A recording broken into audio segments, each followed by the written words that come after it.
nursing student. I'm going to be your nurse today. I'm going to close the door to provide for privacy, wash my hands. Can you just go ahead and state your name and your date of birth for me? Phyllis McCracken. Okay. Phyllis McCracken. Okay, and your date of birth? 317XX. 317XX. Okay, very good. And your MR number is 2345. 2345. All right, very good. Hi, Phyllis. How are you feeling today? I heard you're having a little bit of trouble peeing. Yeah, you feel like you have to pee, but you can't? Okay.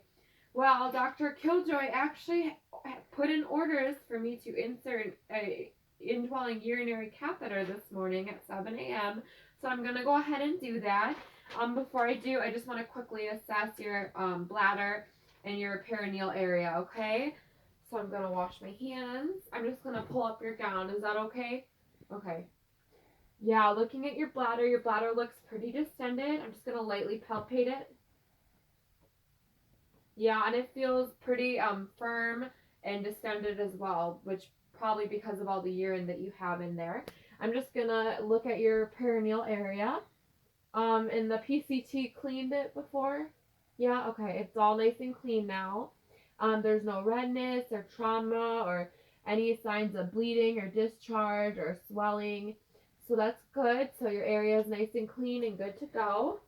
And also, before I get started, do you have any allergies you have aware of, specifically to iodine or latex? No? Okay. All right, very good. Just making sure. Okay, so I'm going to go ahead and get started. I would place you in dorsal recumbent position. So you're going to be flat on your flat, I can't talk. Flat on your back. Your feet are going to be flat on the bed, and then your knees are going to be flexed. So that way your perineal area is exposed, okay? And then this is a sterile procedure. So I would have the bed at waist height and my tray table at waist height, so that way I don't break sterile field or anything like that. Okay, so I'm going to go ahead and get started. Is it okay for me to go ahead and insert an indwelling urinary catheter to you, Phyllis? Yeah, okay. Do you have any questions for me before we get started? Okay, and then just to let you know, like, this procedure should not be painful in any way. You'll probably feel a good amount of pressure and it'll be cold. But if you have pain, let me know right away, okay? All right. Okay, so I've got my 12 French urinary indwelling catheter. So I'm going to go ahead and get the trash bag. I'm going to wash my hands, make sure I wash my hands before I open the kit. This is garbage. Okay, so I'm going to open my kit up.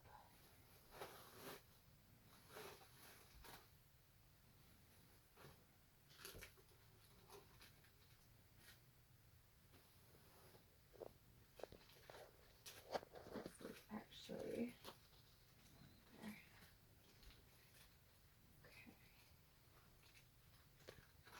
I'm going to put on my sterile surgical gloves.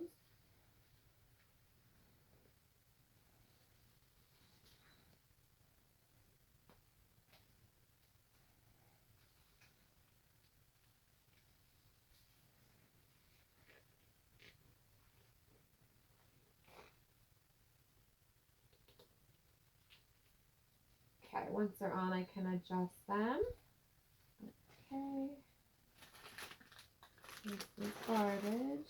Okay, so I'm going to get my drape.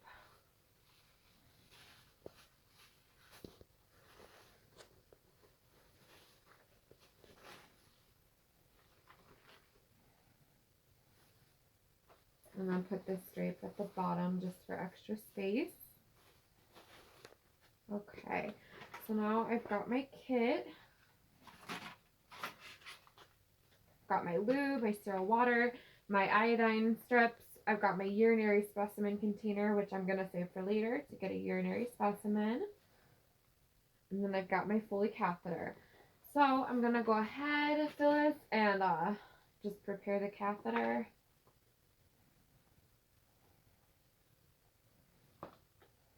I would open my lube.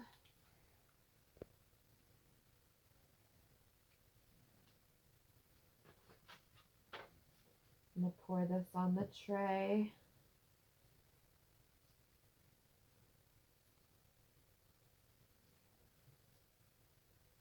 Okay. And then I'm just going to dip my catheter in it so that way it's nice and coated for when it goes in. Okay, Phyllis, how are you feeling? Okay, you're doing okay? Good. Just take some nice deep breaths. I'm going to go ahead and start cleaning your perineal area. So it'll be probably a little cold, but let me know if you have any pain, okay? So I've got my iodine, my betadine. So I'm going to hold open the labia with my non-dominant hand, and then I'm going to clean from top to bottom each side and then down the middle.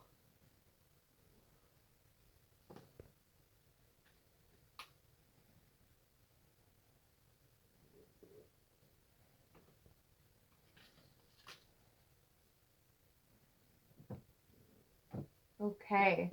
All right, so now I cleaned your perineal area, so I'm going to go ahead and get started with inserting your catheter. Take some nice deep breaths for me, Phyllis, okay? And then oftentimes to find the urethra, we have them cough. So can you go ahead and cough? Okay, so now I see the urethra, and I'm going to go ahead and get started inserting the catheter.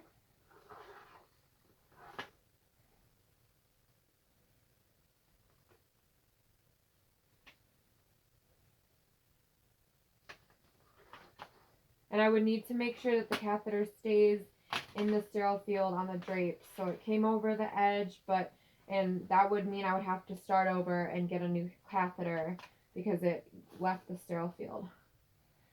Okay, so I'm going to insert until I see urine coming out of the tubing. So I see the urine, I'm watching. And then once I see the urine, I'm going to insert a couple more inches just to really make sure that it's out of the urethra and in the bladder. And then once I do that, I'm going to go ahead and inject the sterile water.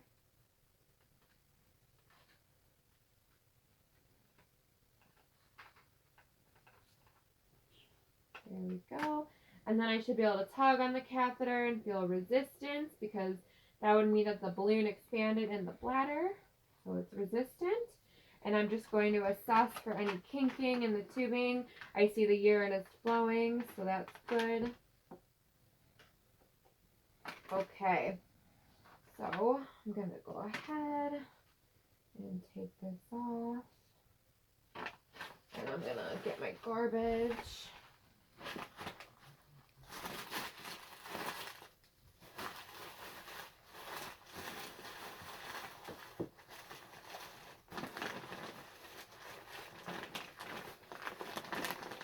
Throw this away.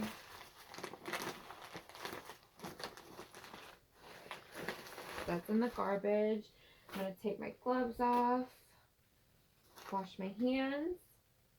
Okay, and then I would get the Velcro strap and Velcro this to your leg, Phyllis, just to make sure that it stays in place. Okay, how are you feeling, Phyllis? The urine's draining, which is good. And your bladder looks a lot less distended. Yeah, and I'm going to feel it. Yep, it feels less rigid and distended. So that's good. So actually the doctor has an order for me to collect a urinary specimen from you this morning. So I'm going to go ahead and do that. I'm going to wash my hands, put on some clean gloves.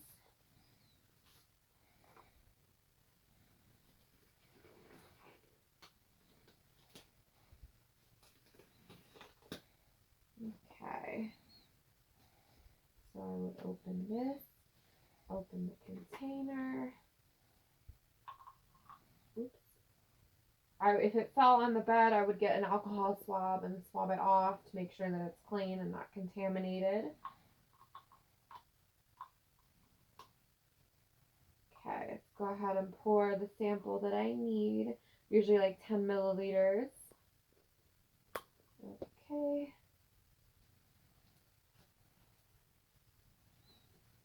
Okay, so I've got my collection, so I'm going to go ahead and send that to the lab.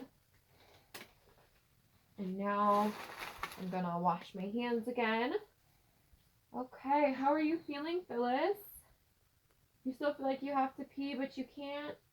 Okay, you know what? The urine isn't draining anymore, and your bladder looks pretty distended again. So I have an order from Dr. Kildroy to go ahead and irrigate the indwelling urinary catheter intermittently with 30 milliliters of saline as needed. So I'm going to go ahead and do that. I'm going to wash my hands. I've got my irrigation tray here. So I have my bottle of normal saline, and then I've got my 30 milliliters syringe. So first, I'm going to wash my hands. I would put on a clean pair of gloves.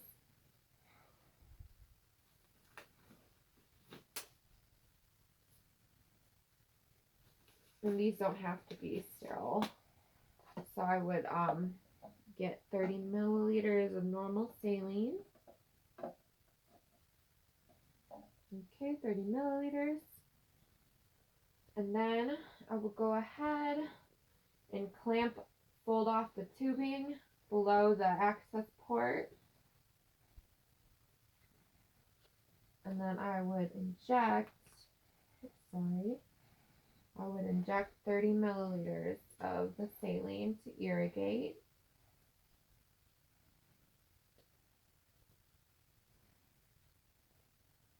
Okay, so I irrigated. I would unclamp the tubing and then assess. So I see that the urine, let me push that back in real life, it would stay. So I would assess the urine's flowing again.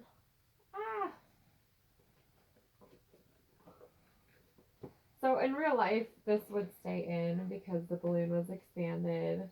Sorry, this is my tissue box. So your urine is flowing. I'm going to take my gloves off. I'm going to wash my hands.